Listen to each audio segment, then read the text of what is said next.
안녕하세요. 자본주의에서 조기 은퇴하고 싶은 굴비입니다. 이 영상을 보고 계신 분들이라면 다 아시겠지만은 금요일에 시장이 엄청나게 지금 하락한 상태입니다. 그래서 이게 왜 하락했냐? 왈가왈부 말이 많은데 거기에 대해서 제 생각을 한번 말씀드리겠습니다. 그 전에 제 TQ랑 QLD 현황 보고 가셔야 되겠죠. 일단 나스닥 100 같은 경우에는 4.77% 하락했고요. 다우존스는 1.3%, S&P는 2.6% 하락했는데 누가 뭐라고 해도 지금의 상승을 주도했던 반도체 지수 같은 경우에는 10% 가까이 빠졌습니다. 굉장히 많이 빠진 거죠. 그런데 차트상으로 보면은 많이 빠졌다고는 하지만 아직도 높은 상태로 보여집니다. 반도체 같은 경우에는. 그리고 환율 같은 경우에는 제가 누누이 말씀드렸지만은 계속 상승할 수밖에 없거든요. 그래서 제가 생각할 때는 지금 사실 정부가 막고 있지 않다고 하면은 1,600원까지 올라가는 게 정상인데 그나마 막고 있어서 1,500원까지 유지되던 게 지금은 매도세가 워낙 세지기도 하고 이 원화 자산을 달러로 바꾸려고 하는 수요가 상승했었을 거기 때문에 대한민국 정부가 그걸 막지 못해서 1,559원까지, 1,560원까지 올라간 상태입니다.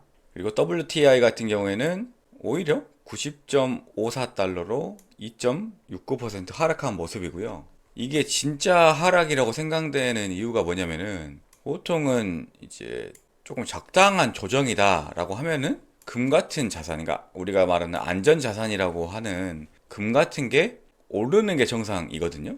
그런데 지금 금 가격도 떨어졌단 말이죠. 이 말은 뭐냐? 사람들이 금마저도, 그러니까 이거는 실물 금은 아니고 종이금이죠. 선물 금이긴 한데 금마저도 팔아가지고 달러로 바꾸고 있다는 말입니다. 이건 진짜 하락 징조로 보실 수 있는 겁니다.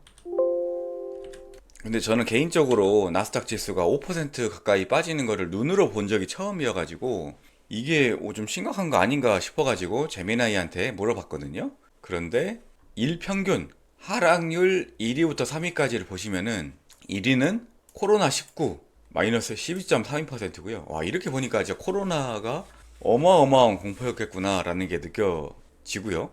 2위는 1987년에 있었던 블랙 먼데이입니다. 이게 마이너스 11.35%고요. 그리고 3위는 닷컴 버블 붕괴로 2000년 4월 14일에 마이너스 9.67% 하락한 겁니다. 근데 그렇다고 해서 안심할 수는 없는 게 닷컴 버블도 이렇게 쭉쭉쭉 떨어지다가 중간이나 끝부분에 와가지고 이렇게 와자장장 쏟아진 거였을 거란 말이죠. 그러니까 지금의 하락이 이쯤이다라고 하면은 더 크게 하락할 시기가 올 수 있다 라고도 볼 수 있겠습니다.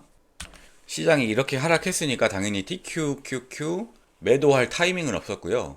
2차 매수를 했는데 73.05달러에 101주를 매수를 했습니다. 이게 체결 금액이 7,300달러밖에 안 되니까 조금 더 사야 되겠죠. 어쨌든 일단 체결된 건 이렇고요. 그리고 사실 이게 제가 매수한 기준이 있어가지고 2차 매수는 79.68달러에 걸어놓는데 73.05달러에 체결이 됐단 말이죠. 이게 왜 그러냐면은 LOC 거래라고 해가지고 쉽게 생각해서 여러분들은 비싸게 팔고 싶고 싸게 사고 싶잖아요. 그러면은 예를 들어서 매수하고 싶은 반대네요.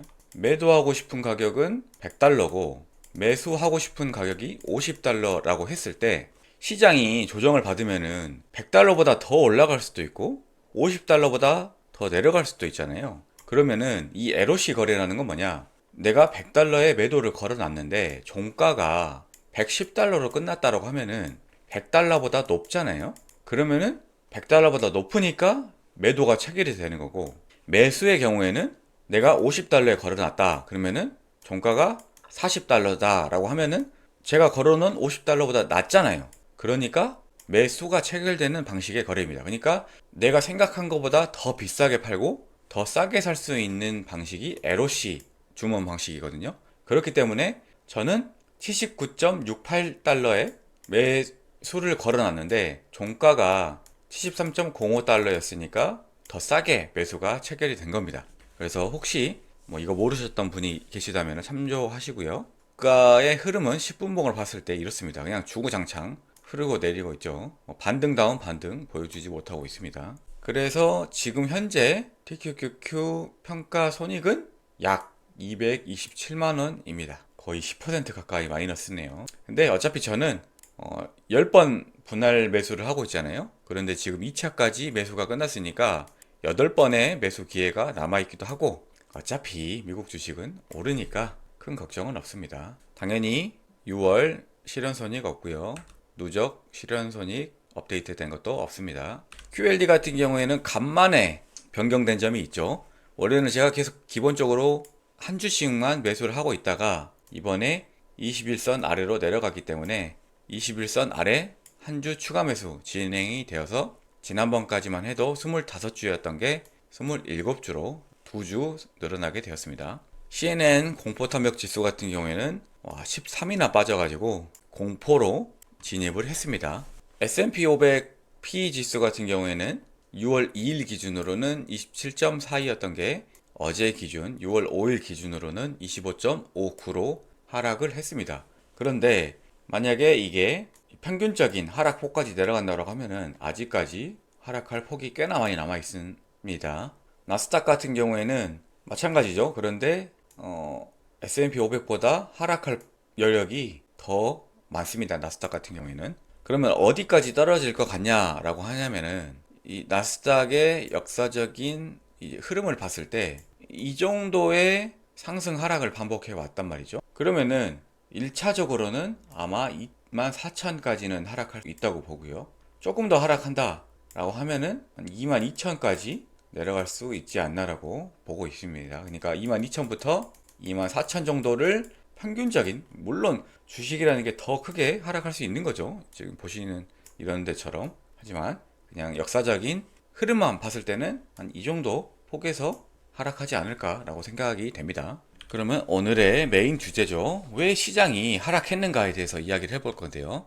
뉴스 기사들을 몇 가지 가져왔습니다. 뉴스를 보시면은 거의 대부분이 두 가지로 압축이 되는데, 첫 번째로는 국채 금리가 인상되지 않을까라는 공포 때문에 시장이 하락했다는 게 하나가 있고요. 두 번째는 나스닥이 반도체가 많이 상승하면서 상승한 게 따라서 상승한 게 맞잖아요. 그러니까 반도체가 너무 많이 올라가지고 이거를 매도하는 압력 때문에, 그리고 AI가 거품이 아니냐라는 우려 때문에 투매가 일어났다는 게 두 번째 이유입니다. 그러니까 크게 두 가지죠. 그런데 여러분들한테 이런 질문을 드리고 싶어요. 그래서 뭐 어쩌라고요? 국채 금리가 올라갈 것 때문에 시장이 하락했어요?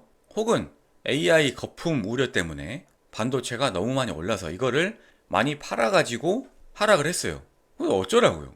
이 뉴스는 이미 벌어진 다음에 나온 거잖아요. 그러면은 이 뉴스를 여러분들이 챙겨 본 시점에는 아무런 영향이 없는 일들입니다. 물론 시장이 더 하락할 수도 있겠지만은 그때는 뭐 더 큰 공포심을 유발하면서 이것 때문에 하락했느니 저것 때문에 하락했느니 이런 말 할 거잖아요. 그러니까 그 여러분들 투자에 무슨 영향이 있는데? 아무 영향이 없습니다. 그러니까 기본적으로 이런 뉴스 자체가 여러분들한테 아무런 영향가가 없는 뉴스일 뿐더러, 제가 생각했을 때는 근본적으로는 이런 뉴스들에 나오는 이유 때문에 주식이 하락하는 게 아닙니다. 제가 생각하는 주식이 하락한 진짜 이유는 뭐냐? 돈이랑 주식이 엄청 많은 어떤 사람 혹은 미국 헤지펀드 이런 애들이 싼 값에 주식을 팔기 때문입니다. 이것보다 더 명확한 이유가 있나요? 여러분, 이런 뉴스가 뭐 100만 개, 1000만 개 쏟아지고 뭐 지구에 유성이 떨어져 가지고 뭐 지구 반쪽이 날아간다고 하더라도 이 돈하고 주식을 많이 가지고 있는 사람 혹은 헤지펀드 이런 뭐 기관들이 싸게 팔지 않잖아요. 팔더라도 그냥 원래 가격대로, 그러니까 시장에 형성돼 있던 가격대로 팔지 않고 싸게 팔지 않는다면은 주가가 안 내려요. 이해하시겠나요? 그러니까 주가가 오르고 내리는 거는, 다시 한번 반복합니다. 돈이랑 주식이 많은 우리 같은 개미들은 주식을 싸게 팔든 비싸게 팔든 시장에 아무런 영향을 미치지 못합니다. 그리고 이렇게 돈과 주식이 많은 개인 혹은 기관이 주식을 팔더라도 지금 형성되어 있는 가격에 팔면은 주가가 안 내려요. 싼 값에 팔면은 주가가 내리는 거예요. 그러니까 이런 뉴스는 하등 쓸모가 없는 거예요, 그냥. 예? 아무런 영향가가 없는 것들이에요. 그러니까 이런 거에 영향을 받을 필요가 전혀 없다. 둘째로, 궁극적으로는 주식이 내리는 거, 싼 거, 그러니까 오르는 거는 반대겠죠. 오르는 경우는 동원하고 주식이 엄청 많은 기관, 개인이 주식을 현재 가격보다 비싼 값에 사니까 오르는 거고, 주식이 내리는 거는 얘네들이 싼 값에 주식을 파니까 내리는 거예요. 그러니까 이런 뉴스 따위에 여러분들의 심리가 흔들릴 필요가 전혀 없고, 아, 그냥 돈 많은 애들이 주식을 팔아가지고 싼 값에 주가가 내리나 보다 라고 생각하시고, 반대로, 아니 그러면은 이렇게 돈하고 주식이 많은 애들이 주식을 팔았어요? 그럼 뭐가 남죠? 돈, 달러가 남잖아요. 그러면 얘네들이 돈하고 주식을 그냥 가지고 있을까요? 당연히 아니죠. 돈 벌려고 눈에 불을 켜고 사는 애들인데, 당연히 주가가 자기들이 생각했을 때 어느 정도 싼 레벨에 들어서면은 이렇게 비싼 구간에 왕창 팔았던 주식으로 만든 돈을 가지고 주식을 살 거예요. 그러면은 비싸게 사겠죠. 그러면 주식이 오르는 거예요. 그러니까 정리하면은 주식이 내린 건 돈이랑 주식이 엄청 많은 애들이 싸게 팔기 때문이다. 첫 번째. 두 번째, 그렇기 때문에 이런 뉴스 걱정할 필요가 하등 없다.